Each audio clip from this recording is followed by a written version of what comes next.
Okay, we have to talk about an outright terrible decision that Joe Biden is making, and that's one when it comes to the border. I, for one, am tired of Democrats folding to the pressure of bigots and racists to enact or agree to what essentially boils down to conservative fever dreams on how to handle immigration. Immigration is something that, as we've covered extensively multiple times on this channel, through interviews, through studies, through data, that net benefits the country. Immigrants act more as job creators than job takers. Undocumented immigrants work jobs that would be left vacant if not for them, and if left vacant, the prices in those sectors like agriculture's would instantly spike. And yes, undocumented immigrants pay massively into Social Security and Medicare through ITINs, all while not taking from those services. Undocumented immigrants actually pay more into these services than most Fortune 500 companies and billionaires, all while on net committing drastically less crime than American-born citizens. So the belief that we need to do something about the border is just predicated on racist beliefs about people with brown skin.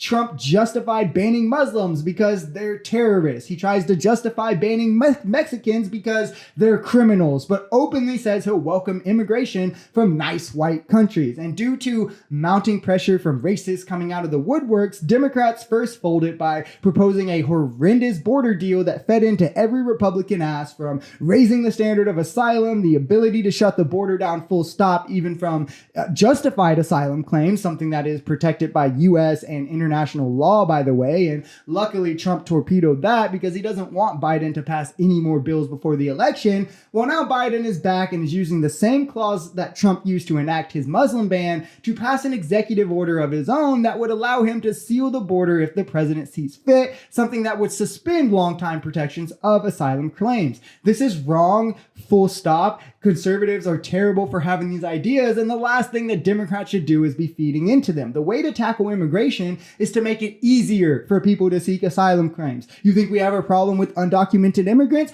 Okay, let's bolster the immigration system to where judges process these claims at a much faster and higher rate, allow work visas to get accepted quicker, and have an easier renewal system, as most undocumented immigrants are just visa overstays anyway, because again, these are people who are ready to contribute to American society. Feeding into Republican demands for political points only feeds into justifying the belief that they are right in their racism and right in their conspiracy of pushing things like great replacement, and that all just predicates largely of them being scared of immigrants not voting red. Attacking oppressed and minority groups will never be the answer. Attacking people seeking asylum will never be the answer. And I, for one, miss the days when the Democratic Party was one that would actually defend the right to immigration, not one that just tries to out-authoritarian Republicans on the matter. And I can only hope that this executive action gets ruled illegal and sued out the wazoo, because I, for one, will always stand for what is right, not what might garner a few extra votes against the convicted felon.